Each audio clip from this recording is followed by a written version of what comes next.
hacía referencia a este gran titular del Nacional que indica que Venezuela lidera las peticiones de asilo en los Estados Unidos y España. Agudización de la crisis genera repunte de la búsqueda de protección. Y quien busca asilo en otros países lo hace bajo el alegato fundamental del tema político.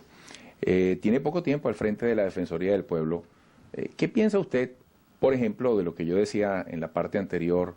Esa gran cantidad de personas, un país con tradición de inmigrantes, se ha convertido hoy en un país de emigrantes. ¿Qué le dice a quienes hacen esa lectura del país y deciden tomar una decisión tan difícil? Sí, fíjate, hoy es un cumpleaños muy interesante, es el cumpleaños 148 de Gandhi. Es el día declarado por Naciones Unidas como el Día de la No Violencia. Y eso es un poco lo que ha fallado en los últimos meses, el diálogo, el espacio del entendimiento, las oportunidades de conversar. Al fallar el diálogo, a fallar básicamente como el debate, la resolución de conflictos por las vías pacíficas para ver cómo resolvemos estos grandes problemas, pues entonces empieza a fallar otra cosa que es la esperanza. Y los jóvenes, fundamentalmente de clase media, empiezan entonces a pensar, bueno, si no tengo esperanza aquí, si tengo problemas entonces para conseguir un empleo, tengo problemas por problemas de seguridad, me siento inseguro, no puedo acudir a algunos sectores, a alguna discoteca, alguna situación, porque quienes inmigran fundamentalmente son jóvenes de clase media, entonces empiezan a ver esa posibilidad y es grave porque se va perdiendo la esperanza y eso es fundamental. Entonces la esperanza se pierde por la ausencia del diálogo y entonces tenemos que empezar a buscar vías de diálogo, de resolución de los conflictos, de la búsqueda de cómo resolvemos los problemas por la vía del diálogo, por la vía del debate, por el debate de las ideas, no por la vía de la violencia. En el Día de la No Violencia, entonces lo fundamental es que aprendamos a promover la no violencia, el diálogo, mecanismos de resolución de conflictos. No es cierto que Venezuela es un país de migrantes fundamentalmente, Venezuela todavía es un país receptor de migración y continuamente se están recibiendo.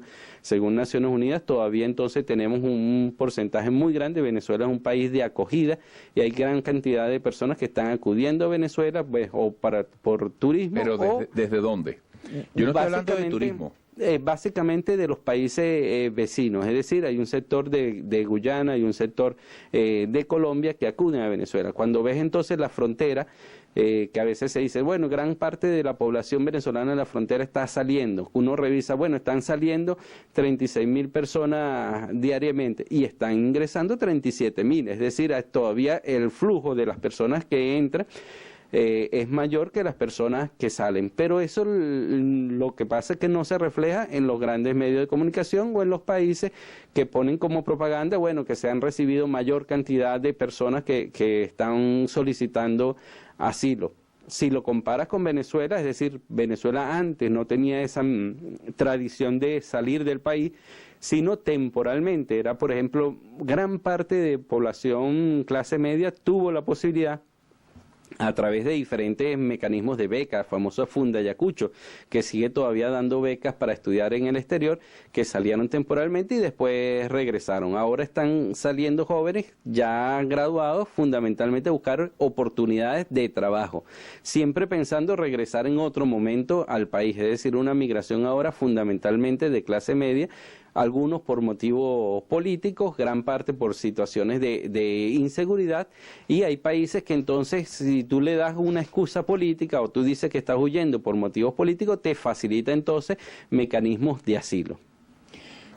Pero más allá de los mecanismos que utiliza la gente para buscar residencia en otros lugares, para usted, Venezuela no está viviendo en este momento una situación de diáspora, de éxodo. ¿Para usted no se está yendo mucha gente del país? Sí, que se vayan, cuando las personas que se vayan, y más cuando se van profesionales, es lamentable para el país. ¿Por qué? Porque esas personas pudieran entonces producir dentro del país. Fíjese, usted me acaba de decir que es falso que Venezuela sea hoy un país de emigrantes. En la balanza, porque tiene todavía recibiendo más gente de personas que salen.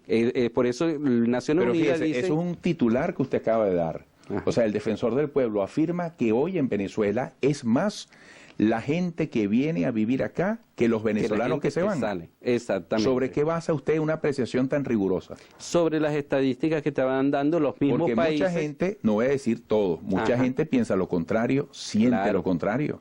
Exactamente, por eso es lo que yo digo, ¿desde dónde se hace? Ajá. Si tú ves desde la clase media... Pero ¿dónde están las cifras que fundamentan esa afirmación que usted ha hecho? Las que da, por ejemplo, el gobierno de Colombia cuando da la cifra de las personas que entran y salen Pero diariamente para Colombia la es un frontera. país, Colombia es un solo país. Que es la fundamental salida, es decir, por donde donde se está dando la migración. Puerto de Maiquetía. Cuando vamos a para muchas Maiquetía partes del vemos mundo. cómo se han limitado significativamente los vuelos y la salida de las personas. Por otros motivos, que tiene que ver con los costos de las líneas, por la disminución de los puestos en los aviones. Son otros motivos. Eso ha hecho que muchas personas entonces están saliendo por vía terrestre, porque no tienen los recursos suficientes, porque no hay los vuelos necesarios para poder salir por vía aérea. Es decir, no estoy diciendo que no salgan, están saliendo menos por Maiquetía porque tengan menos disposición. No, hay ciertas limitaciones también que tiene que ver con algunas limitaciones en lo que son las líneas aéreas, es decir, hay menos vuelos, hay menos transporte, no necesariamente porque haya menos pasajeros, pero sí por los costos que eso significa.